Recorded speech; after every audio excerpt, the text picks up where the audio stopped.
So the first question is our thoughts on the measurement rethink and how we as publishers, along with our partners in the agencies and the advertisers, think about it. So I find it fascinating and encouraging that this conversation is at the forefront of what everybody is discussing, whether it's in the press or in conferences like this. But what I want to say is that this rethink has been underway for quite a few years now.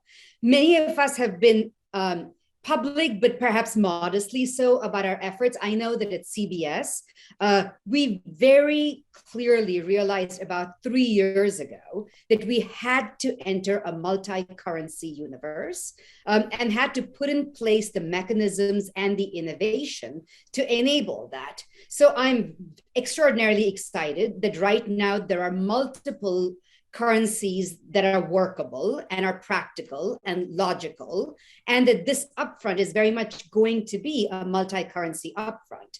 So there's been a lot of hard work over a lot of time that's gone into these efforts, but I'm so excited to see this come to fruition, not just at CBS, but across the industry as a whole. Great. Now we've had this narrative across the industry about kind of a shootout among all of these different currency providers, some of which have older companies, some of which are quite new. And that there will be a certain select number of chosen ones or survivors on the island. How do you feel about that narrative? Is it suitable for the dynamic that's really playing out in this industry? So it's funny because it's a fun narrative, right? It sounds very much like one of our shows, 1883, and then that good old fashioned shootout.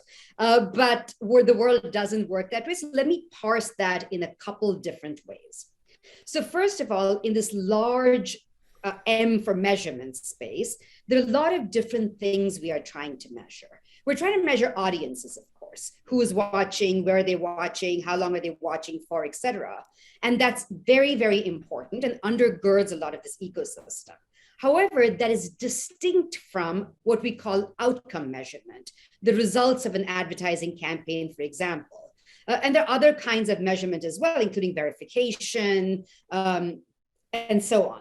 So I do think that when people talk about 90 vendors, right, a lot of different approaches are definitely getting confused and munched together under such a statement. But I do think in the world of audience measurement, it's exciting to see so much innovation. It's exciting to see a world of multiple currencies. We can debate what the right number would be.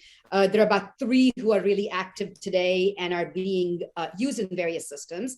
And I wouldn't be surprised if that number settles around 4 or 5. I don't think the industry needs 20 or 25 audience measurement providers, but the M with the capital M, the broader sense of measurement, which includes outcomes, which includes verification, which includes audiences, which includes targeting, obviously can hold a lot more space than 4 or 5. Right. So it's this idea that a lot of these companies are eventually going to be features under the sort of umbrella of the final kind of companies that are chosen to provide measurement services across this industry. So I see it a little bit differently than that. Right? I think we will start to differentiate the different pieces of the measurement industry. And there'll be 3 or 4 or 5 who are dominant in audience measurement, and a few others who end up being baked into everyone's verification metrics or outcome metrics or something like that. But someone who's providing outcome metrics does not have to be an audience provider and does not have to be a verification vendor. So I actually see the room for segmentation within the measurement ecosystem that becomes more distinct over time. But within the core audience measurement space, we're very much headed into a multi-currency, innovative, thriving ecosystem. When you think about what should be measured, there's been sort of a long-running debate around whether it should be the content, the shows, the programming, or the advertising. In the digital space, the ads get measured typically, and the content sort of is treated separately. Classically in TV, it's the opposite. How should we move forward here? Great question. Absolutely great question. And I would love to spend, again, a couple of minutes unpacking this, right? So first of all, the measurement of ads and campaigns is 100% important because a lot of marketers, including us as marketers, place a lot of value and a lot of investment in that. The measurement of content, of course, is extraordinarily important because we need to know what shows to invest in at what level and so on. But here is where there's a little bit of course correction that needs to happen. So if you think very practically of what is happening, right, at a media company, we are choosing to invest in certain shows and programs and not in others. And we are supporting them through, in some cases, an SVOD environment, but in some cases, a hybrid environment that includes ads. So to have an ad measurement that's completely broken and separate from content measurement does not work practically because it does not enable us to make the right decisions to invest in content. So I'm not saying that there won't be a campaign rating. I'm not saying there won't be a content rating, but if they function in two completely different tracks or ecosystems, then it doesn't work for the industry.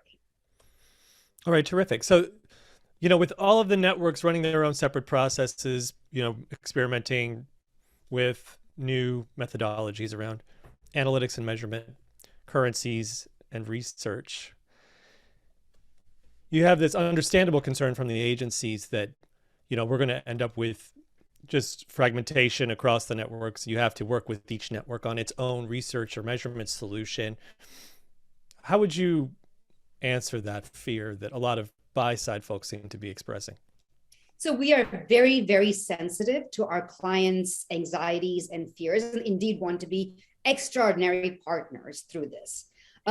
But practically speaking, I have never seen more coordination, cooperation, or alignment between the various networks or network groups. So many of us come together in the form of OpenAP, an initiative we've all invested in, and OpenID, which offers a more seamless, frictionless way for our partners, advertiser or agency, to interact with us. So we understand the anxiety, we understand the concern, we are trying our best. And unlike other media, whether it's FANG companies or someone else, we are actually coming together technically and practically to make the ecosystem simpler and easier to operate for our advertising and agency clients. Now, the world is not going to be the world it was 10 years ago. It's not simply going to be one currency, one provider. We all know that. So the agencies have to be along with us on that journey, but our goal is to reduce the complexity and the friction in the ecosystem. All right, terrific. One more question for you. We were supposed to do this interview like a month ago in Las Vegas. Sadly, it didn't happen for obvious reasons. But when you think about kind of CES, the macro theme is innovation. Where do you see innovation happening in this industry today? There's innovation everywhere. There's literally innovation everywhere. There's innovation in the back end. There's innovation in the front end. There's innovation in America. There's innovation globally. I feel people, and it's actually funny. There are so many negatives to COVID, and it has resulted in so much upheaval in so many people's lives. But now that we're getting back out there and meeting with new partners and vendors and so on, we are realizing the extraordinary levels of innovation that have happened in people's basements and bedrooms that we are only now beginning to experience as a group and as a culture. So I'm very excited. But I will tell you one that I'm super passionate about and excited, both as a consumer, but also as a media executive. We've been talking about, I don't want to use the word self-driving, but more automation, more safety in cars for a while. And I do have a Tesla, and it is quite extraordinary what it can do and how it can assist the driver in having a more efficient and a more safe commute. But fast forward a few years down the line, when there can be even less friction in that ecosystem and even more safety, what you have is an extraordinary screen that's already built in there for great video experiences. So as a media exec, I really get excited between self-driving cars and 5G being rolled out and so on. Obviously, we know safety is first, but we will solve for those things. What I'm seeing in a 3, 4, 5-year horizon is this extraordinary opportunity for video consumption to explode even more. And let's face it, we all love video. We all love watching shows, right? And if we have more opportunities and more time where we can do these things safely and extend our media day and extend our entertainment day, we're going to do it. So I'm really excited about these innovations that are going to help us live safer lives, but also watch more TV in the process.